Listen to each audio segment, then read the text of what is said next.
Yeah.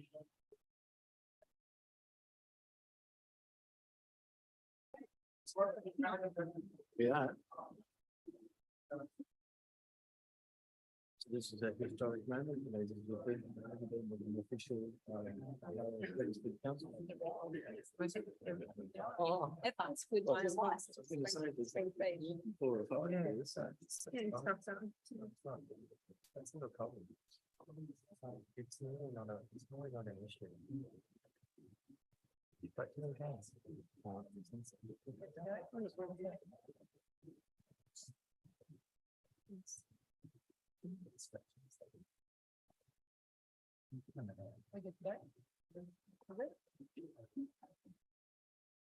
Thank you. Thank you. Am I on here? I'm not sure I'm on.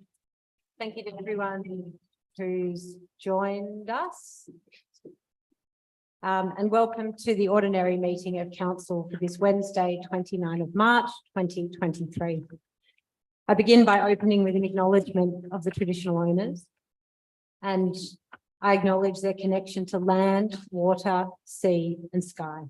These are the Wadawurrung people, and we acknowledge their continuing connection to land, water, sea, sky and culture, and the ongoing contribution they make to the life and spirit of our community. We pay respect to their elders past and present, and extend this respect to all Aboriginal and Torres Strait Islander people. The meeting is now opened at 7:03 p.m. And before we commence proceedings, there's another acknowledgement I'd like to make, and these are becoming unfortunately frequent, but that is to acknowledge the passing of Ron Forbes, who died on Monday, the 27th of February, aged 90. Ron was the Borough of Queenscliff Town Clerk for over 20 years and a life member of the Queenscliff Fire Brigade. He was awarded a medal for 70 years of service in 2022. His wife of almost 60 years, Gloria, recalls a busy life involved in council business in the way that many family members of staff and elected officials are, and saying together they had a wonderful time at council. It's clear Ron was a significant contributor to our community and to our municipal history. So we thank Ron for his lifelong contributions and send our condolences to Gloria and her family. That brings us to item 2, present and apologies. The present, we have all councillors but Michael Grout, who is an apology, and from an officer perspective, we have one apology by way of Shannon Maloney, Manager of Community. Item 3, pecuniary interest and conflict of interest disclosures. Councillors, do I have any? Councillor Hewitt. Thank you, Mayor Tolhurst. I'd like to declare a conflict in relation to planning items in the planning report. Application 2023/010 in relation to 44 Flinders Street, Queenscliff, and application number 2023/012 in relation to 42 Flinders Street, Queenscliff, given the extremely close proximity to my current residence. Thank you. Thank you, Councillor Hewitt. Any other councillor conflict of interest disclosures officers? No. No. Thank you very much. Item 4, leave of absence of councillor. 4.1, Councillor Ebbels, leave of absence 24th of April to 19th of May 2023. We have a recommendation to grant Councillor Ebbels leave. Do I have a mover? No. Thank you, Councillor Hewitt. A seconder. I'm happy to second that. Councillor Ebbels. All in favour? So carried. You're free to go, Ross. Item 5, public question time. 5.1, public question status update. There are no public questions outstanding. Sorry about that. 5.2, public questions. In accordance with the council's public question time guidelines, questions must be written and received by the CEO prior to 3 p.m. on the day of an ordinary meeting of council. And we have a list of 4 questions received. The first public question comes from David Kenwood, who's in the gallery. David, do you wish to read your question out? You happy for me to do it? Sure. Would you like to read your own question out? Great. Council's 2022 planned bike park and youth activity precinct, Hobson Street public toilet and active transport improvements for Murray Road will not be delivered despite being priority projects. As we approach the end of this financial year and prepare the 2023-24 budget and annual plan, could council please advise what priority projects are planned to be delivered in the 2023-24 annual plan, and will they include the 3 projects listed above from the 2022 priority projects list? And given we are midway through council's 4-year term, does council need a review and re-evaluation of its council plan 2021-2025? Some intended actions such as the caravan parks management and operational review to the tune of $6 million, the bike trail linking Ocean Grove and Point Lonsdale, and some other actions seem unlikely to be achieved in this timeframe. And I'll hand to the CEO to provide a response. Thank you, Madam Mayor. If I could just say that some of the specifics there, that I'm not aware of some of the specifics, but in general terms, I've been working closely with the management team and other staff in relation to the implementation of the annual plan for the current year. And I've just presented an update to Mayor and councillors in relation to a number of projects that are behind time. Over the next few weeks, the management team and myself will be focusing on coordinating and preparing communication strategies, which will be obviously presented by the Mayor as spokesperson for the council. And we will be getting a communication strategy developed for the programs which are behind time. So the management team are working closely with councillors to finalise the current budget 23-24, and will shortly commence the annual plan for 23-24, which of course will be guided by the council's 5-year plan. Thank you, Madam Mayor. Thank you, Kelvin. Any follow-up, David, or points of clarification? Thank you, David. The second public question comes from Carmen Bell. Carmen, are you happy for me to read your question? My question relates to planning scheme amendment C39 Quen, which has been listed on the council planning report since 23 November 2022 as policy neutral administrative corrections, following the gazetting of C38 Quen on 24th of February 2022. C38 Quen removed local policy clauses 20 to 29 from the Queenscliff planning scheme and translated them into other parts of the scheme and an incorporated document, the Queenscliff Urban Conservation Precinct Design Guidelines 2021. However, all through the QPS, there is still reference to the abolished clauses, particularly in design and development overlays. At the request of DELP, the Department of Environment, Land, Water and Planning, a list of errors was produced that has been attached in October 2022 and forwarded to the Borough's Planning Department. Why have the necessary administrative changes not been actioned? And I'll call Tim, our Manager of Planning and Community Safety, to provide a response.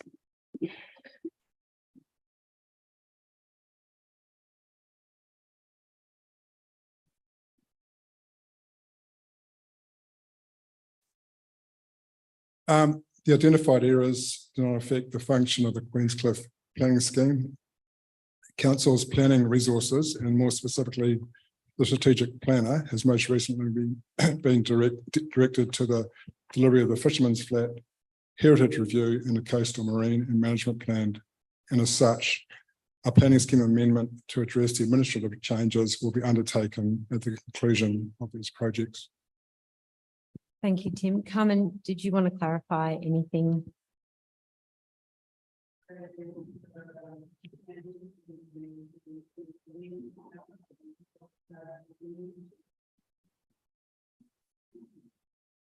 I'll regard that as a comment and as opposed to a question that requires answering at this stage, Carmen. Thank you, and thank you, Tim. Question 3 from the public comes from the QCA. David, would you like to read it out? Do you have? Yep. That's okay. The QCA wishes some further explanation and financial details emanating from the quarterly financial results published last meeting. It's assumed the user fee tourist park income, being a forecast or estimate, is subject to potentially variances as shown in the most recent and previous quarterly reports, where variances went from a decrease of $53,000 to an increase of $22,000 223,000 above forecast. The actual income for the year is forecast to be around the $2 million mark, of which 996,000 has been collected and a forecast of another $1 million to be obtained over the coming 6 months. We can assume 50% of that incurs wages and other expenses that impact on income. It is also assumed further rectification works need to take place on the new amenities block that may impact on the user fee income and may require clarification tonight of those implications. The report also noted asset sales for Murray Road was $3.5 million, but after expenses and taking into account the land was previously recorded as an asset, the actual net return is conceivably only $1 to $1.5 million or less.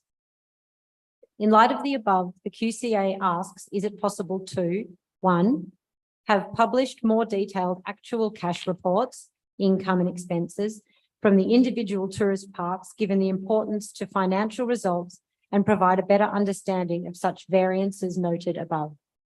Number 2, have a full report detailing the Murray Road sale with an explanation why it took over 3 years to get the sale proceeds, particularly in light of the minimal net return occurring in a period of substantial increases in land values that are evident in the ratepayers' rates notices.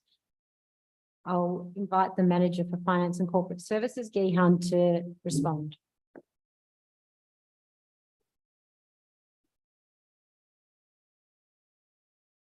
Thank you, Madam Mayor. So there are 2 parts to that question. So I think we will have to take a second question on notice since the officers involved with that process is not available to provide a response at this time. Hold it closer, Gihan. Just hold it closer. Okay, sorry. So there are 2 parts to that question.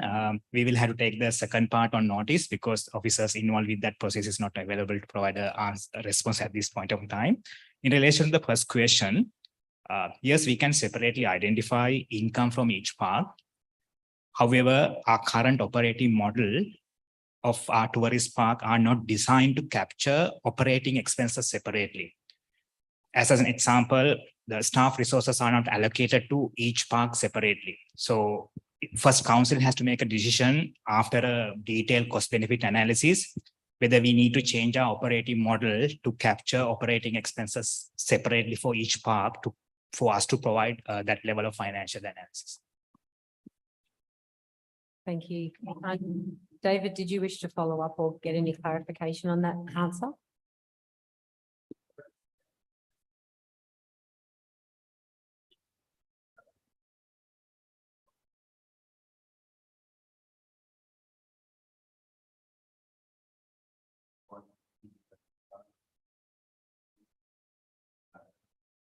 On the amendment, we can take that one on notice if it's not on the paper here.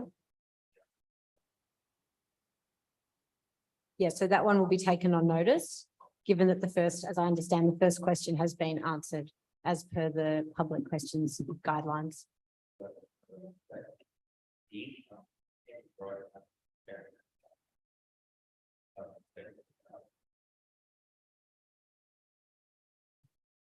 Happy to take other questions outside the chamber as well, as always, David. Thank you, Gihan. Our final public question tonight comes from Gary Smithett, and I'm not sure if Gary is with us this evening. No, I'll read Gary's question out, and it's, I have been camping at Royal Park Caravan Park for 64 years. Over 55 years of that time, we have been on site 67. Early this year, campers and myself attended a PLCA meeting where the Mayor and the Council CEO attended. We were promised that nothing would change for 18 months concerning regular people's campsites. This has not happened. Promises have been broken. Why? I would like to, Council would like to take that question on notice and to get some clarification from Gary as to precisely the concerns he has and be able to answer them in full. That brings us to the end of public questions and on to item number 6, which is confirmation of council meeting minutes. 6.1, ordinary meeting of council 22 February 2023, We have a recommendation that the minutes of the ordinary meeting be adopted as an accurate record. Do I have a mover? And I'll have to second, I think, as neither councillor Grigau nor Hewitt were in attendance, but all in favour? Yes. Item 6. That's a duplication, pardon me. We've got the confidential, my apologies. That's okay. It's a numbering matter and easy to fix. No, item 6.2, ordinary meeting of council confidential minutes, 22nd of Feb 2023. The recommendation is that the minutes be adopted as an accurate record. Do I have a mover? Yeah, I was also there, so I'll second the recommendation, and all in favour? Thank you, so passed. Item 7, record of informal meetings of councillors.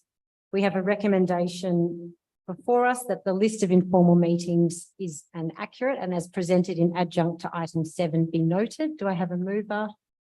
Thank you, councillor Hewitt and councillor Ebbels. All in favour? Thank you. Item 8, notice of motion. 8.1, notice of motion status update. There are no notice of motions outstanding. Item 8.2, motion on notice. 8.2.1, motion on notice, number 2023/587, council-led community conversation on the voice. As the mover of this motion, I move that council request council officers to undertake research to establish an appropriate community conversation model that is educational and accessible.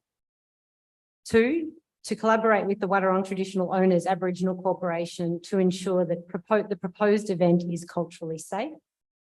3, once the model is established and finalised, advertise the community conversation on all borough-owned media channels for a period of no less than 14 days. And 4, deliver this community conversation event by 31st July 2023. Do I have a seconder for the motion? Thank you, councillor Hewitt. As the mover, I wish to speak to the motion and note that this motion proposes a council facilitated event that supports in the development of community knowledge on the upcoming referendum on the Aboriginal and Torres Strait Islander voice to Parliament. A culturally safe community conversation will support the Borough of Queenscliff community to understand what the voice means for First Nations people and Australian society more broadly. Community conversations like this are happening around the country. There are many creative formats they're taking on in their delivery that are both culturally safe and they support the needs of local people and traditional owner groups. Cultural safety is a critical part of this proposal, and it's incumbent on us to work with our First Nations people, the Wadawurrung, to ensure that whatever model is determined is culturally safe. That really is at the heart of this. A discussion like this is consistent with the work Council's already doing to undertake and strengthen knowledge of Wadawurrung people and traditional owners through key policy and strategy we've already adopted, such as our council plan, our climate emergency response plan, and our reconciliation action plan. And as it relates to the reconciliation action plan, in the theme of relationships, because this plan is clustered by 4 key themes, in action 3 of the relationships theme, it specifically seeks the promotion and reconciliation and self-determination through the spheres of influence that the borough has. It reads that the Borough of Queenscliff welcomes its role as a partner in government, working closely with the state and federal governments and key stakeholders to seek solutions to issues that impact our community. The sphere of influence gives a voice to the local community that means we can enjoy the benefits of positive local outcomes that improve the quality of life and health and wellbeing of our First Nations and non-Indigenous constituents. I believe that local government has a really important role to play. It is the closest arm of government to people, and I see this as a profound opportunity at this integral moment in our nation's history. As the seconder of the motion, councillor Hewitt, do you wish to speak to the motion? Thank you, Mayor Tolhurst. I'd just like to say, ultimately, this decision is for individuals. It's not a council decision. But I do support our role in facilitating a space for us to safely discuss the issues around the voice. Obviously, there's still a lot of things to be nutted out by the federal government as part of the proposal, but what we do have that overarching framework and principles with which to work on. So I look forward to this coming into fruition and providing that facility and forum in which to have that discussion to enable further understanding and education. Thanks. Thank you. Thank you, Councillor Hewitt. Is there anyone who wishes to speak against the motion? I'll speak against the motion, thank you. I'd like to speak against this motion because basically this is not a key role for local government. This Aboriginal voice debate is actually formed at the federal level.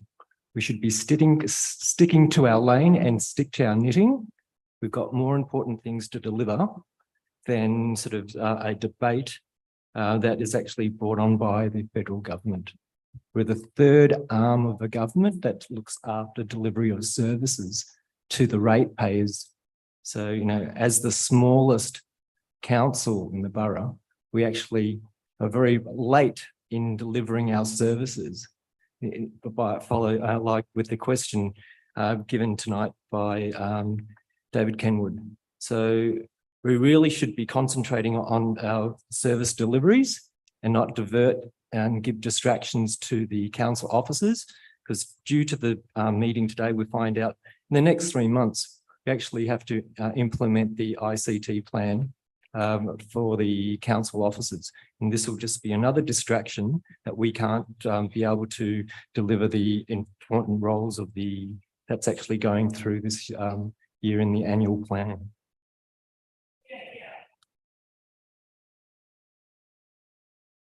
Does anyone else wish to speak for the motion?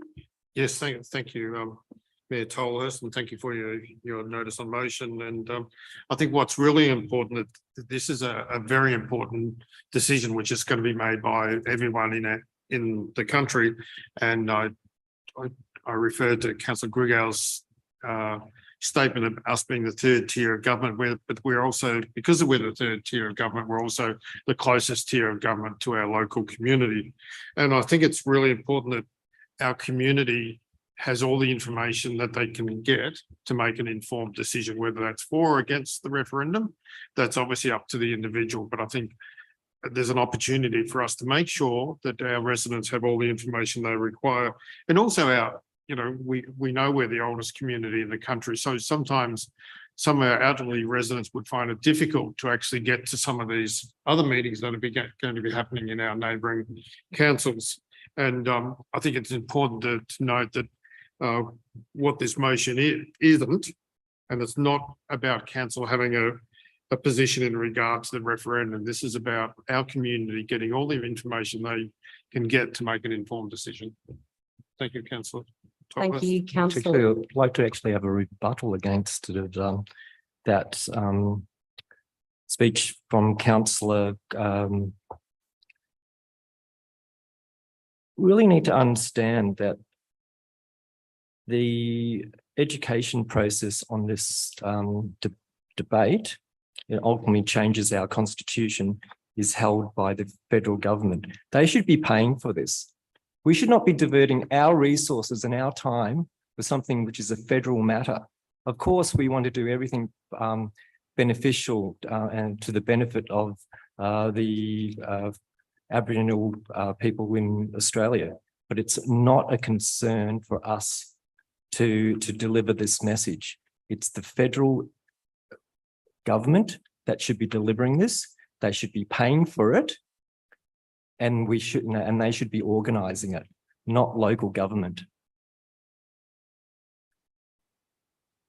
I would like to have a right of reply, and that is to say that this motion was brought to the chamber in consultation with many people in our community, with many community organisations. So it was not struck out of thin air. No, it's actually this conversation was brought on because we would not support you to endorse the Uluru Statement from the Heart on a council level. This is absolutely a waste of council's time for us to be debating this. Stick to the job of delivering services to the ratepayers.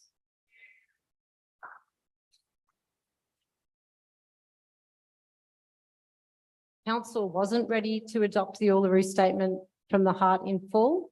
And I went back to community and had a discussion and discussed with my councillor colleagues what a model might look like that enabled a conversation to happen, as I said, at a critical moment in our nation's history.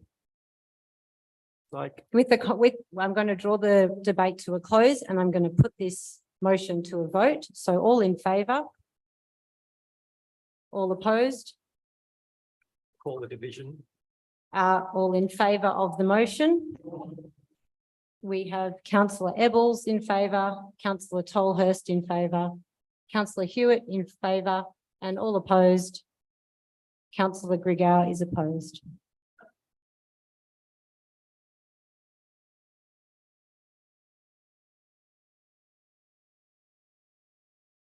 That brings us to item 9, petitions and joint letters. 9.1, petitions and joint letters, and in accordance with the Borough of Queenscliff governance rules, a petition or joint letter presented to the council must lay on the table until the next ordinary meeting of council.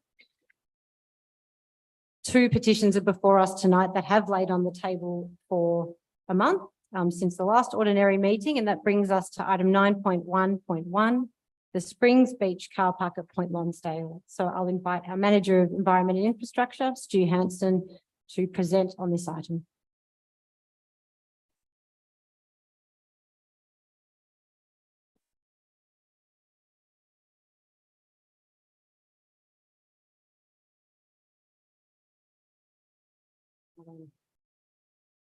No, it's not on.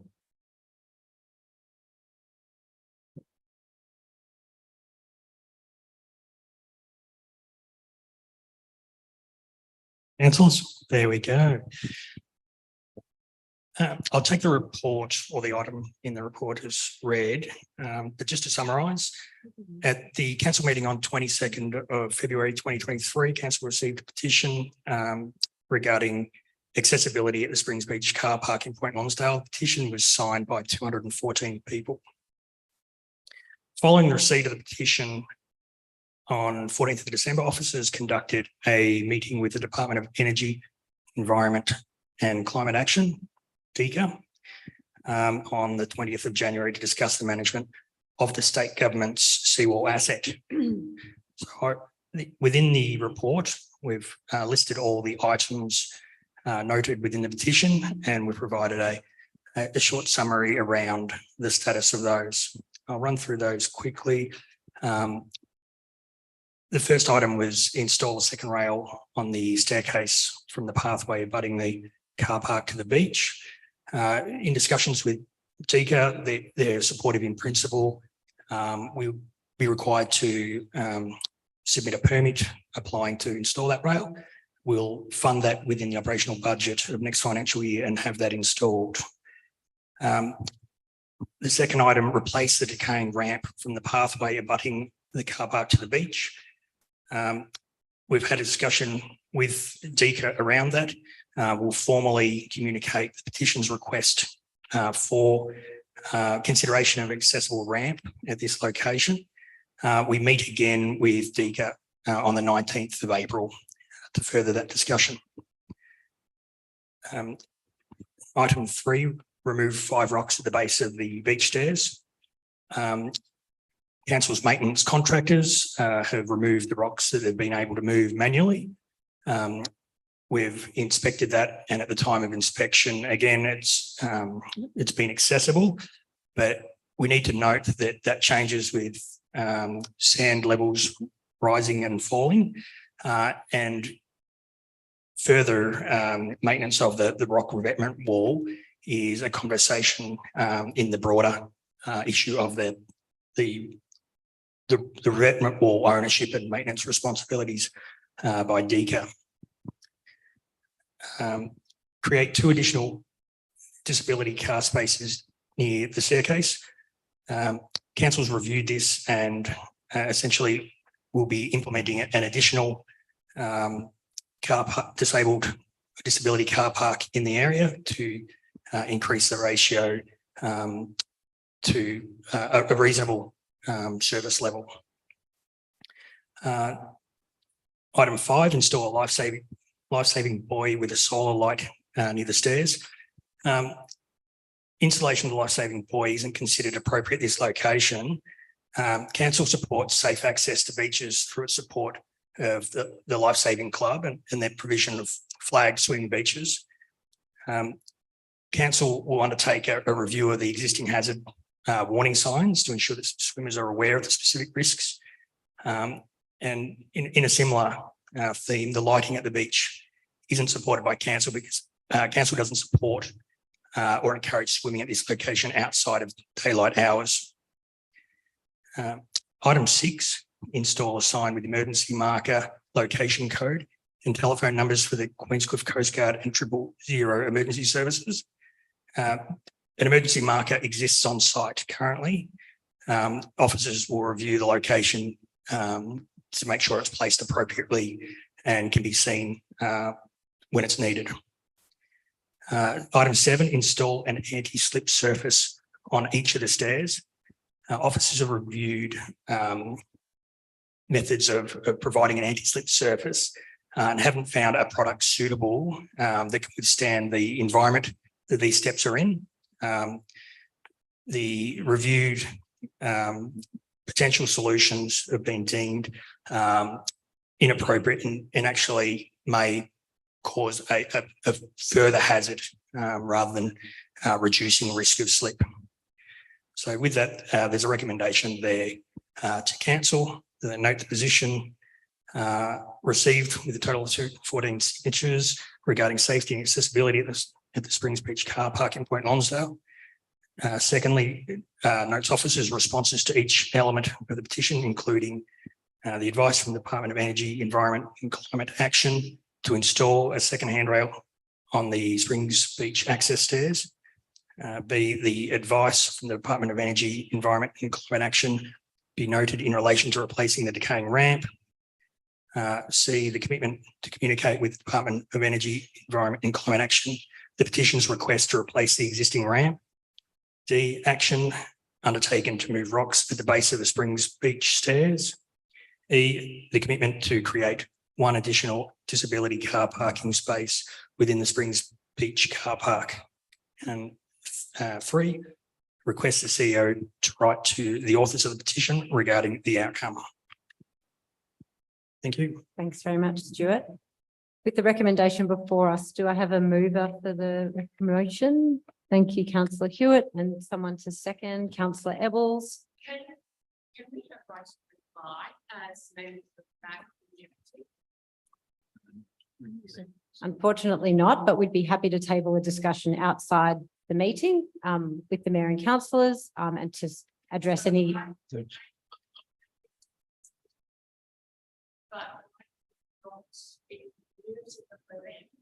Actually discuss this now so that everyone involved in the discussion actually understands our point of view as to what we asked for at this location.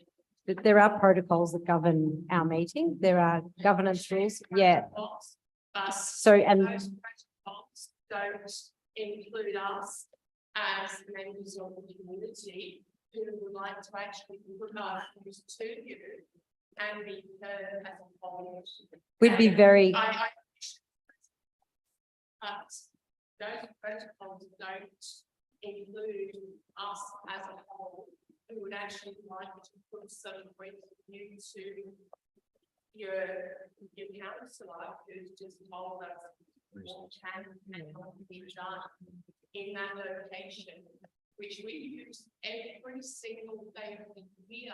I understand, and we're thrilled to have the mermaids here. It's fantastic for us to know the support that's behind the petition. It had over 200 signatures, but in respect of the governance rules and our protocol, I'd be willing to move an amended motion in which we commit to having a meeting with yourself and some representatives for the mermaids to pick up any unaddressed questions, but we cannot engage in a debate at this point in the discussion. Can we have a debate, a public debate in the future so that. I'd appreciate the opportunity to take that offline with my councillor colleagues to discuss. That's tends not to be how the matter goes, but we are open to discussing with you your concerns and other ways to satisfy your needs, noting a long-standing relationship with this stretch of water and the importance of swimming to your group, to the mermaids. We're just sorry, we are going to have to stop. This is not the opportunity for public questions. We're going to have to draw this to a close, but I'm happy to table an amended motion that one, notes the petition received with a total of 214 signatures regarding safety and accessibility. Item 2, notes officers' responses to each element of the petition as Stuart has detailed from A to E. 3, request the CEO to write to the authors of the petition regarding the outcome. And item 4, schedule a meeting with representatives of the petition and Mermaid Swimming Group for further discussion about impact of the petition response. We have to move this motion and have it adopted as resolution of council before we progress, and the format of that meeting would take place once the motion has been moved and then adopted. At this moment, it is not anything formal or committed. That requires us to adopt it and to pick up this discussion outside the confines of the meeting. So having moved this amended motion, do I have a seconder for that? Can I speak to this motion first? You haven't just got to second it, just Councillor Hewitt, would you like to speak to the motion? I'd just like to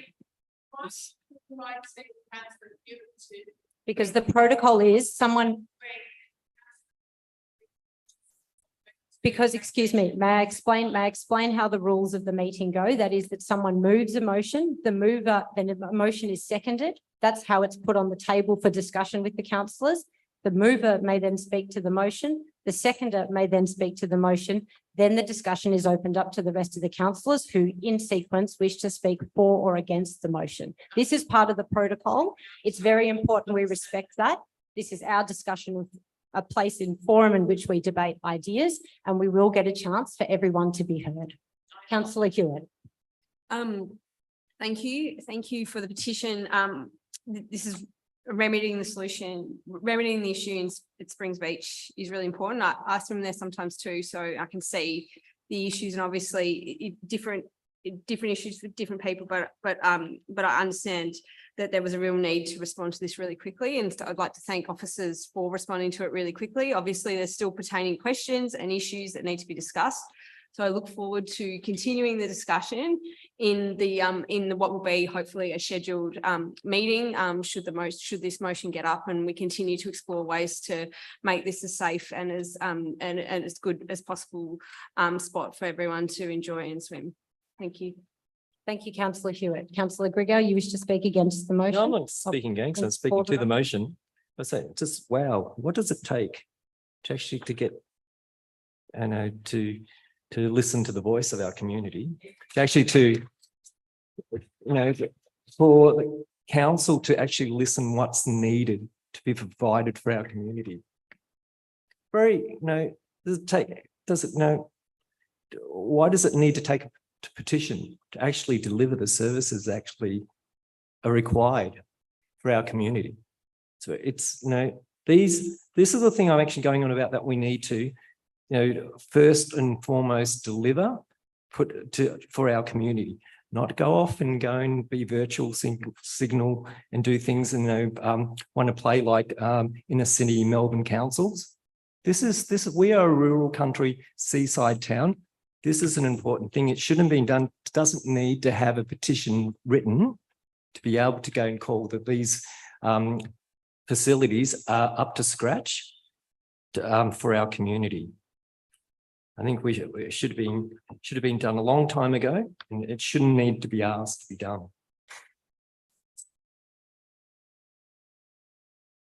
Thank you, Councillor Grigor. Councillor Ebbels, do you wish to speak to the amended motion? Yes, Councillor Tolhurst, I certainly support the amended motion, and I certainly look forward to having an open discussion with the Mermaid Group.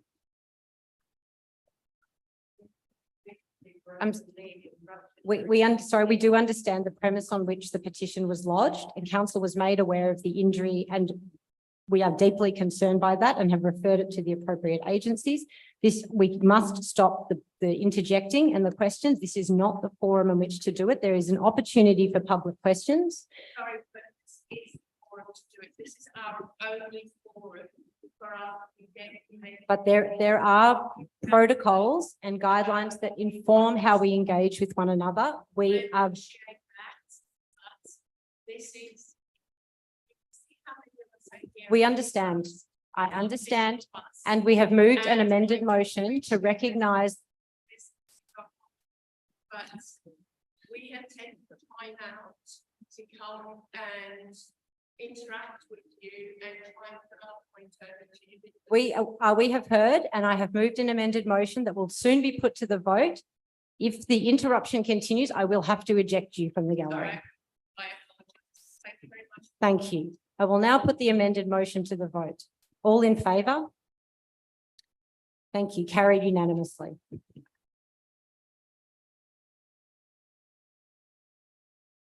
Item 9.1.2. If anyone does wish to leave now, noting you are here for a particular item, you're welcome to do so, and we'll pause until we pick up the next item.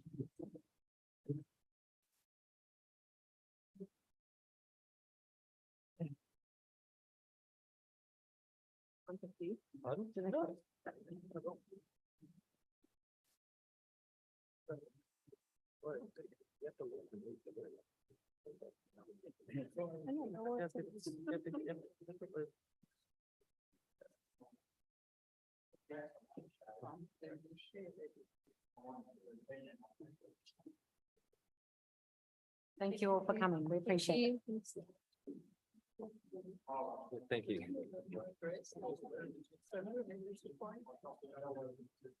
Sorry.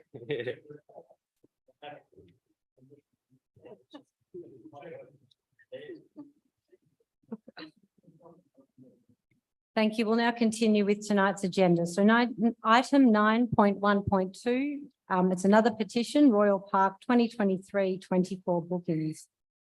At the council meeting on 22 February 2023, council received a petition addressed to the mayor and councillors from Royal Park regular campers regarding bookings at Royal Park for the 2023-24 holiday season and the future of the caravan park.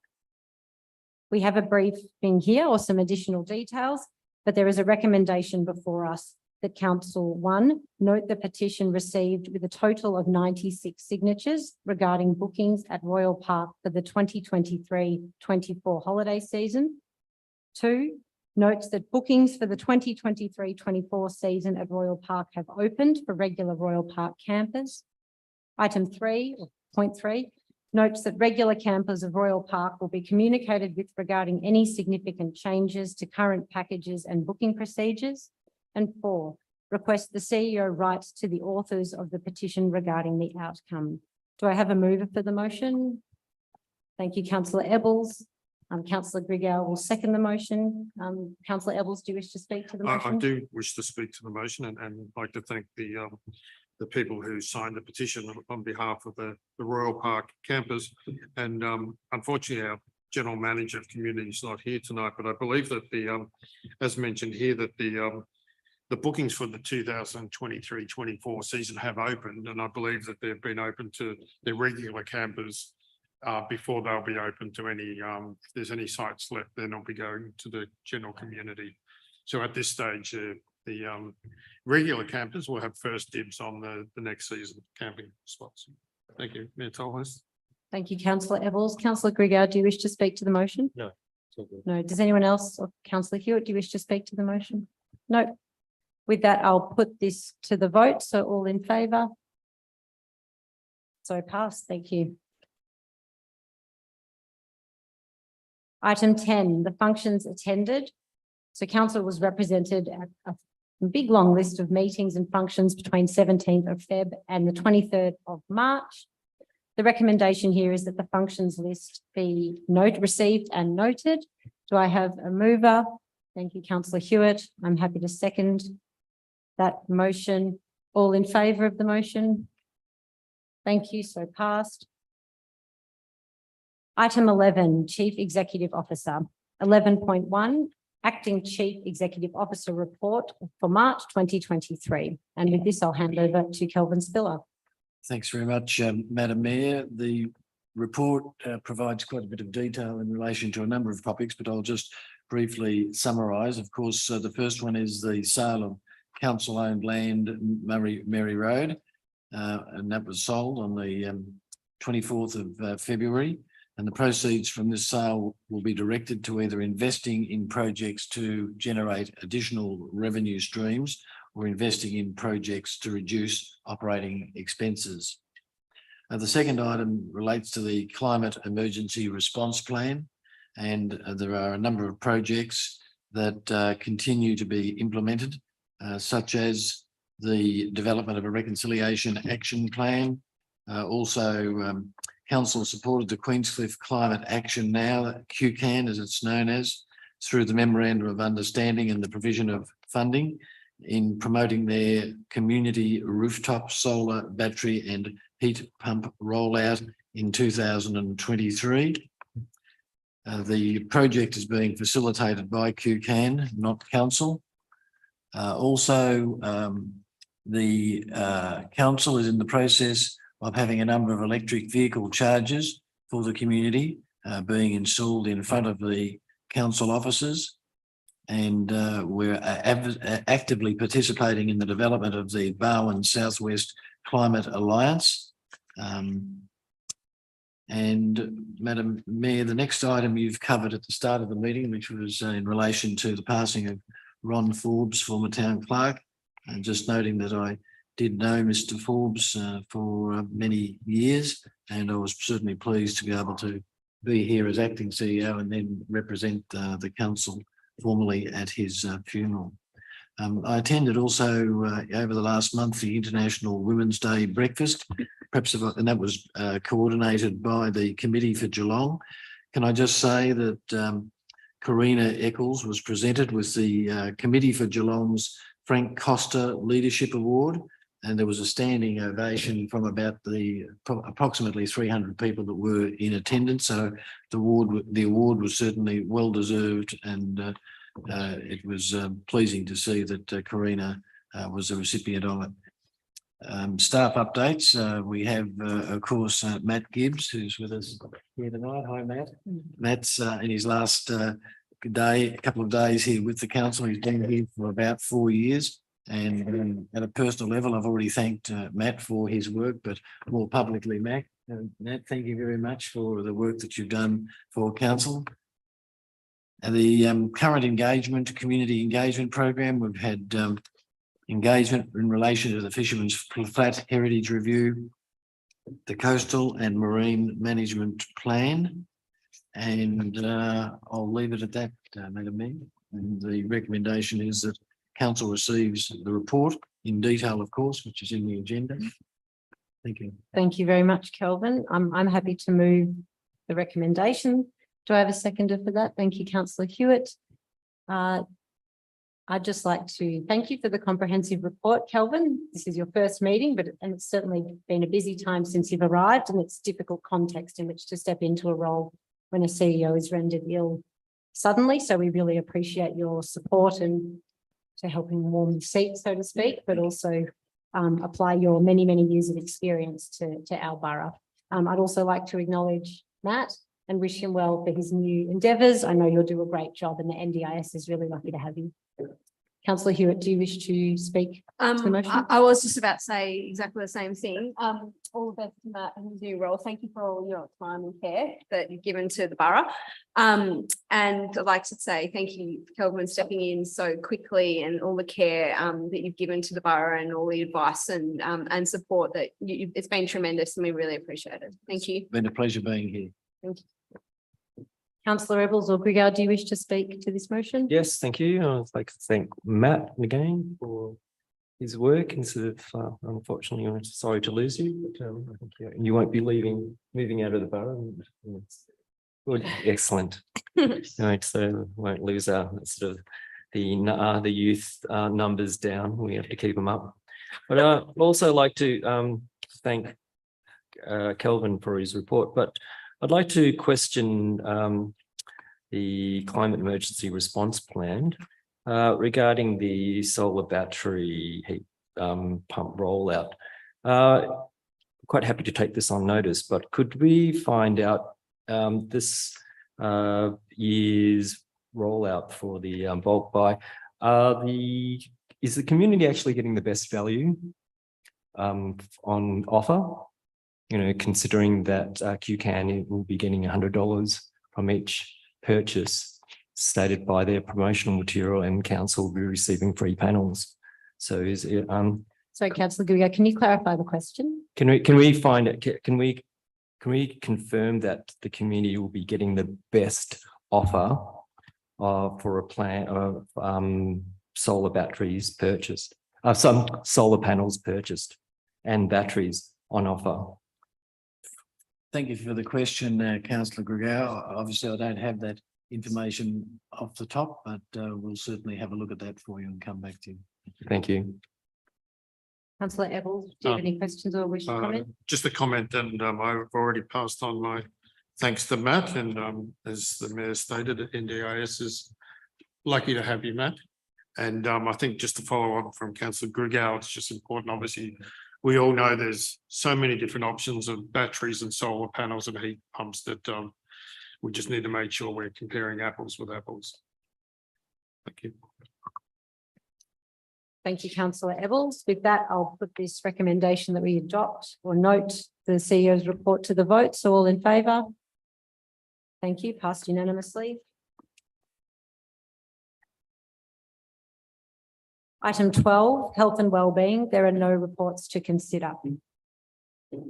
Item 13, environment. 13.1, dog restriction orders, restrictions order. And Tim, our Manager of Planning and Community Safety, will give us a brief on this item. Thank you, Mayor.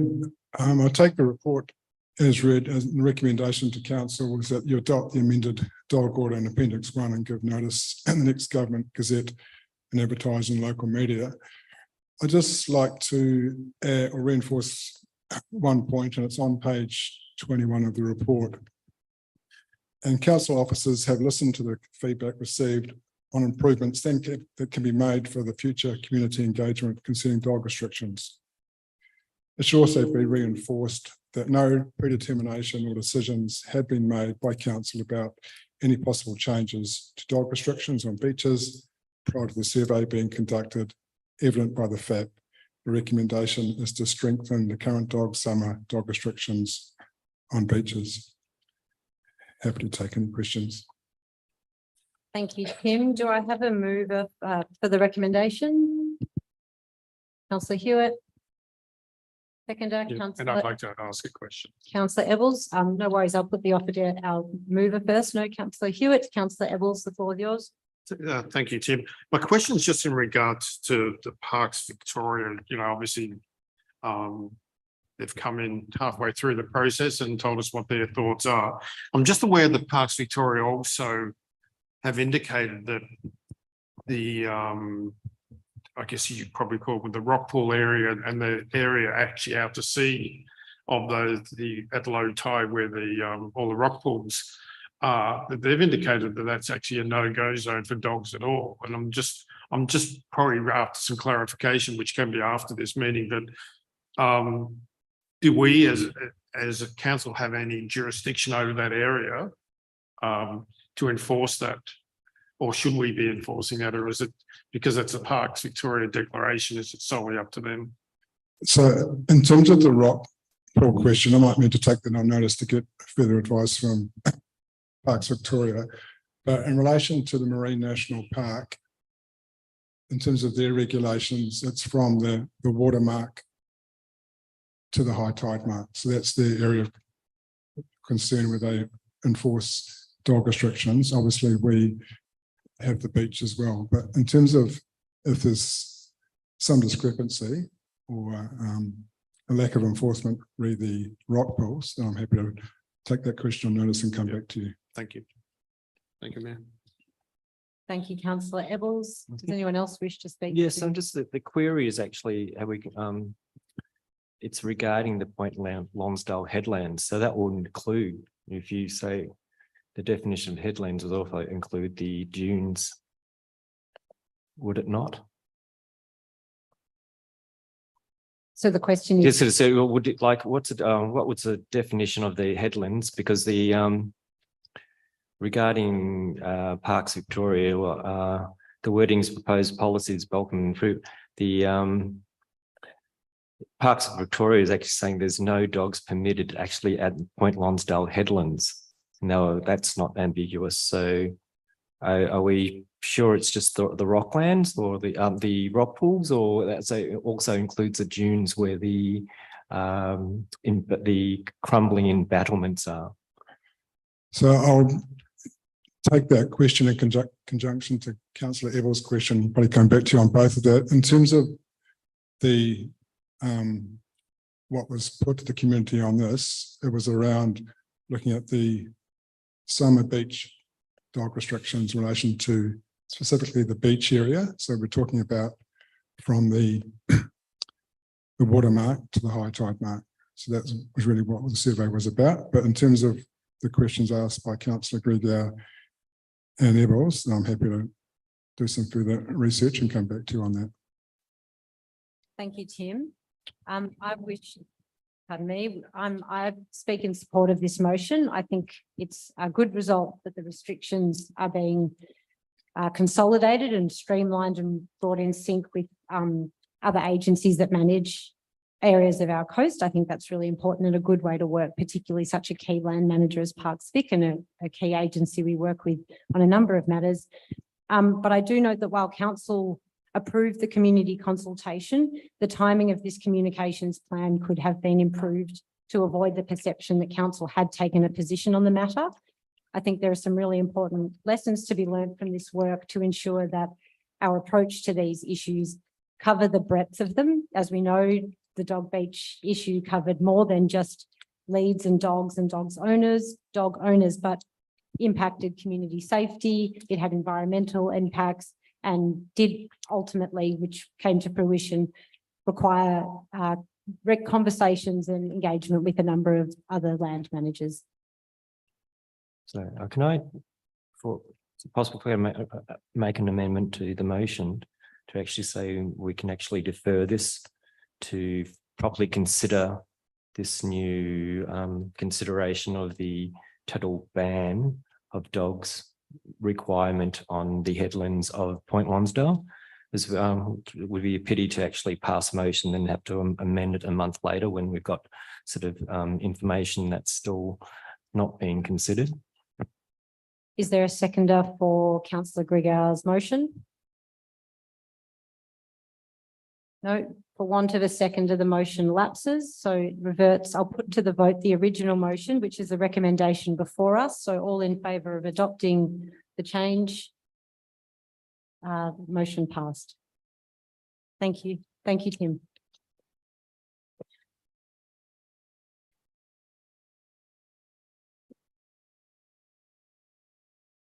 Please. Yeah. Councillor Hewitt is going to step out for her conflict once I get to the item, because for item 14, local economy, there are no reports to consider. If guests in the gallery wish to depart now, you're most welcome to. Yep. I'll give you some space.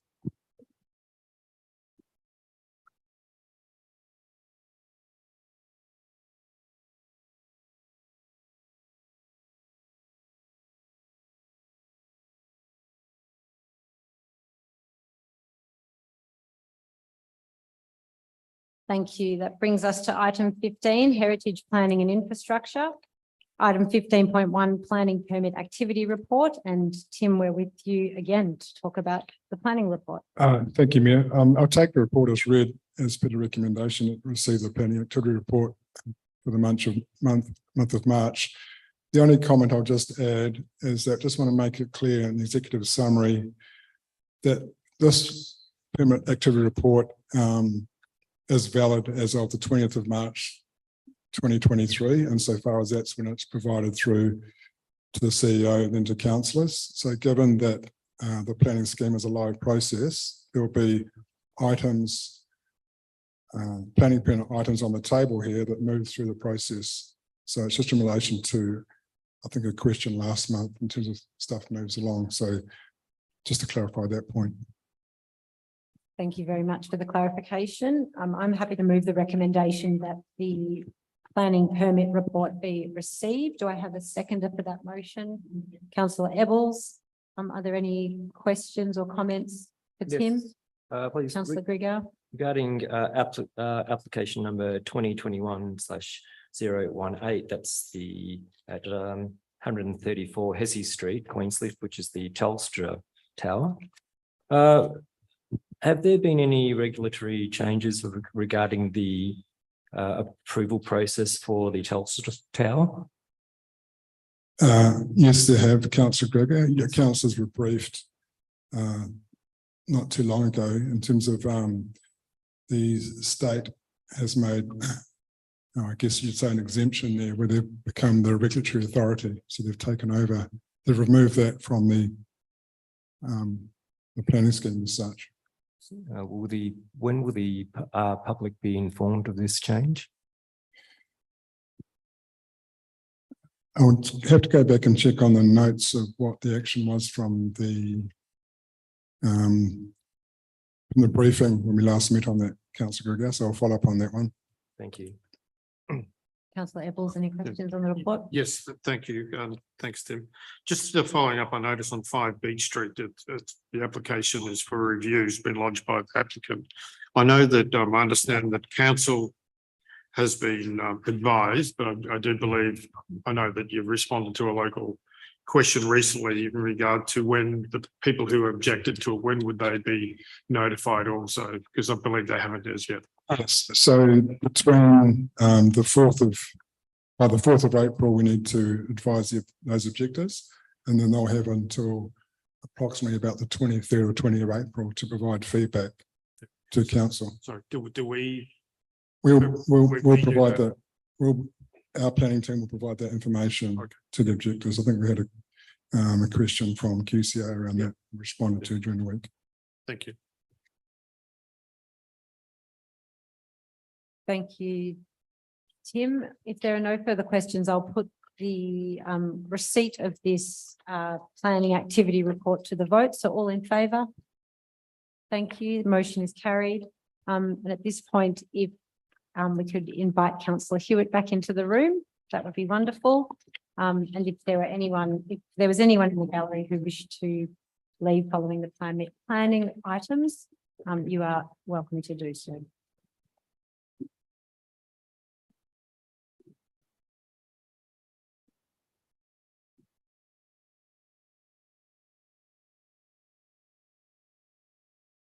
Thanks, Stuart.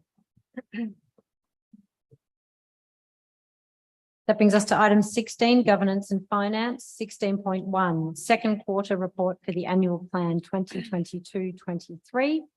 I don't know if the CEO wishes to speak to this.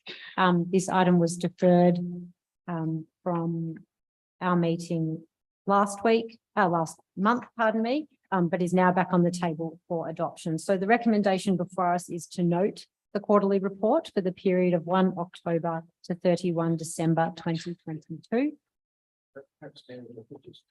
Could just add that since it was presented last time, we did go through and make some amendments to that, and that they're reflected here in this copy. Thank you for that clarification, Kelvin. So I'm happy to move the motion that we note the report. Do I have a seconder for the motion? Thank you, Councillor Hewitt. I wish to speak to the motion to the extent that it was a very valuable exercise to send this report back to undertake some more information, because we've come back with a deeper degree of analysis on the definition of in progress for many of these projects. And as that relates to, I mean, it all relates to us as councillors, but there's a really important piece for councillors to do in communicating where projects are at to the community. So we'll be taking that on in a really comprehensive way and meeting people where they're at and looking at a range of ways to communicate what's on the cards for the remainder of this financial year, but also what's coming up beyond. Councillor Hewitt, do you wish to speak to the motion?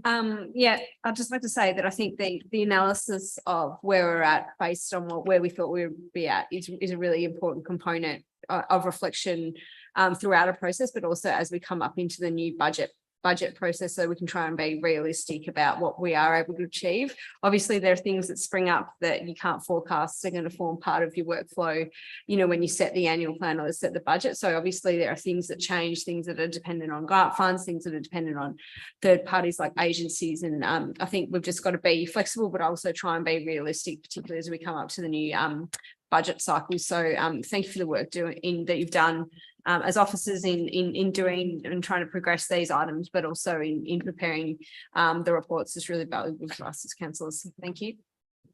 Thank you, Councillor Hewitt. Does anyone else wish to speak to the motion or ask a question? Councillor Ebbels. Thank you, Mayor Tolhurst. Mine was more of a comment that obviously at the moment councillors are going through our budget process, and something like this is really valuable for us to have a good understanding of where we're at and what projects are still on the books and what still needs to be completed as we move into the next financial year. And as I think Councillor Hewitt mentioned, that there's always things which appear, which sometimes it's not our own doing. Sometimes it's the state government thrusting some projects upon us, which we hadn't anticipated, which obviously impacts on our ability to deliver our own projects as well. So it's a welcome lesson, and it's something that's valuable for us as we move forward in our budget process. Thank you, Mayor. Thank you, Councillor Ebbels. If there are no further comments on this item, I will put the report to the vote. So all in favour? Thank you. So passed. Brings us to item number 17, authorisation of signing and sealing of documents. There are no reports to consider. Item 18, questions without notice.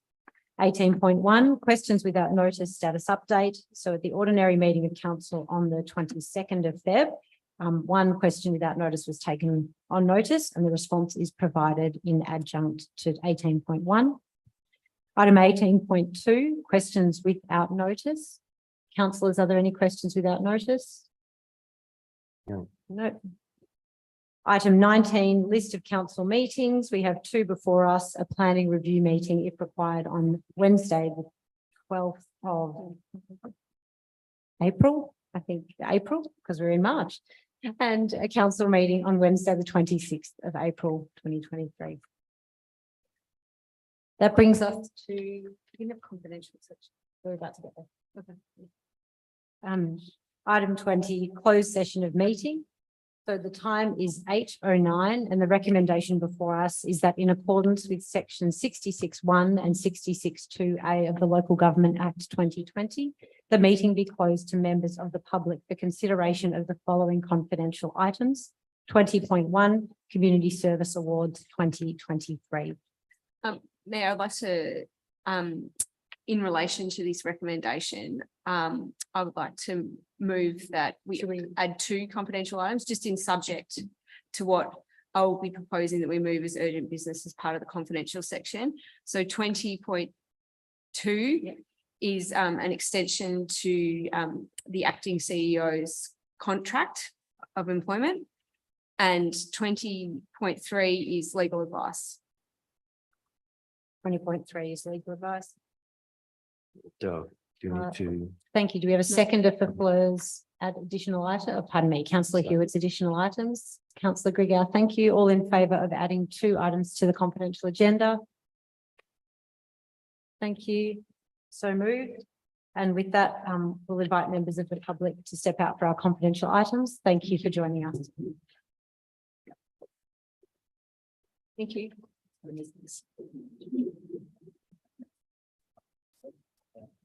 Sorry. That's okay. He just wants to work on his family tree. That's all.